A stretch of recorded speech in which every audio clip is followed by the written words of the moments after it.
Bienvenue dans cette nouvelle vidéo. Dans la vidéo précédente, nous avons vu comment utiliser R comme une calculatrice. Alors, dans celle d'aujourd'hui, nous allons voir les variables et comment affecter les valeurs aux variables.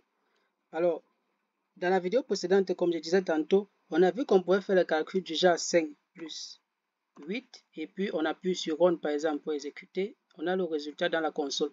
Alors, il peut parfois arriver qu'on veut stocker ces résultats-ci dans des variables pour pouvoir les utiliser plus tard. C'est là donc qu'on va voir comment créer ces variables. Pour créer les variables, on a ceci. Donc, là, c'est la méthode la plus utilisée. On a le nom de la variable qui reçoit. On met cette flèche-ci pour nom de la variable reçoit valeur. Donc, ce symbole reçoit, c'est le symbole d'infériorité. Ensuite, le mot. Donc, et on met valeur. Donc, dans le nom de la variable, on va attribuer une valeur. J'ai commencé par dièse, donc c'est une ligne qui ne va pas être exécutée par l'ordinateur. Donc, c'est un commentaire. Les commentaires sont ignorés lors de l'exécution. Alors, on va créer une variable. Donc, je vais écrire A. A, c'est le nom de ma variable. Je mets comme ceci. Je mets ma flèche. Et je donne la valeur. Je vais par exemple mettre la valeur 4 et j'appuie sur Run. Vous voyez qu'on a donc la variable A qui a reçu la valeur 4. Alors, tel que j'ai écrit ici, là, ce n'est pas vraiment lisible, donc c'est à éviter. Généralement, il faut mettre l'espace.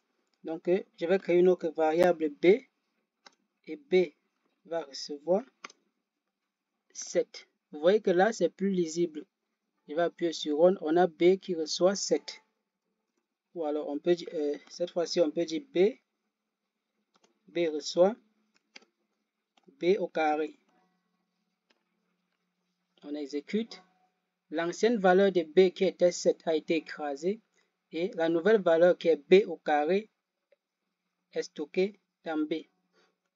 Donc ça, c'est la meilleure manière pour affecter une valeur à une variable. Il faut mettre de l'espace pour une bonne lisibilité. On va encore mieux comprendre ça avec cet exemple-ci.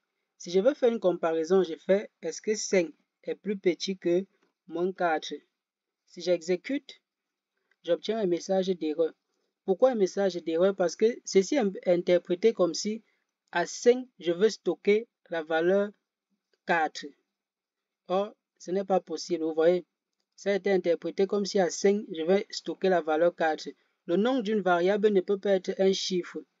Ça doit être les lettres, et généralement, les lettres qui commencent par des lettres minuscules en fait. Donc, des noms des variables qui commencent par des lettres minuscules. Donc, c'est pourquoi on a un message d'erreur. Pour corriger notre erreur ici, on peut mettre 5, soit on met de l'espace, donc 5 inférieur à moins 4. Comme ceci, on exécute, on obtient false, c'est-à-dire faux, 5 n'est pas plus petit que moins 4. Ou alors on pouvait mettre 5, on met inférieur pour être sûr que oui, c'est la comparaison, on met dans la parenthèse, on met moins 4 dans la parenthèse. On obtient false.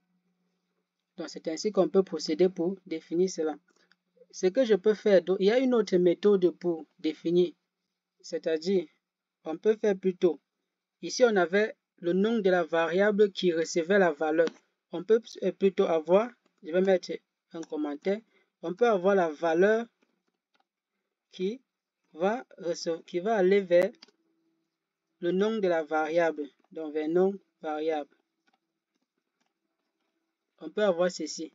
C'est également une méthode qui n'est pas très utilisée, mais c'est une méthode, c'est une autre manière pour attribuer une valeur à une variable. Donc, je vais créer la valeur 6 que je vais stocker dans la variable x. J'appuie sur Run. Vous voyez que x a bien reçu la valeur 6. Donc, on met d'abord la valeur et on indique que ça doit être stocké dans le nom. On donne le nom de la variable. J'ai appelé ça x. Je peux créer une autre D. Alors, il y a une autre méthode, c'est en utilisant l'égalité. D reçoit, donc on met égalité, D égale. Je peux mettre D égale à X plus B. Ou alors X plus A. Vous voyez que comme j'ai stocké les valeurs dans X et A, je peux les réutiliser ici. Donc, j'appuie sur Run. D est créé et D a reçu X plus A. Pour lire dans cette valeur-là dans la console, il suffit d'écrire D et on exécute la ligne. Donc j'écris D, j'exécute. J'ai la valeur de D dans la console qui est 10. C'est ainsi qu'on peut créer nos variables. Alors, pour lister toutes les variables qu'on a, il y a la fonction ls. ls comme ceci. Si j'exécute, j'obtiens la liste de toutes les variables que j'ai créées. Je peux vouloir supprimer une variable. Il y a la fonction rm pour remove. Remove A, par exemple, je vais supprimer A. Donc, j'appuie sur Run et vous voyez que il n'y a plus A. A a disparu parmi mes objets. Je vais réafficher ls. Donc, j'écris ls, la liste des objets, et j'appuie sur Run. Vous voyez qu'en haut, on avait A, en bas, on n'a plus A. J'ai supprimé A. On peut également vouloir supprimer tous les objets qu'on a créés. Il y a une méthode, on écrit rm pour remove. On met notre parenthèse et on met list. List égale et on met ls. Cette fonction lsc.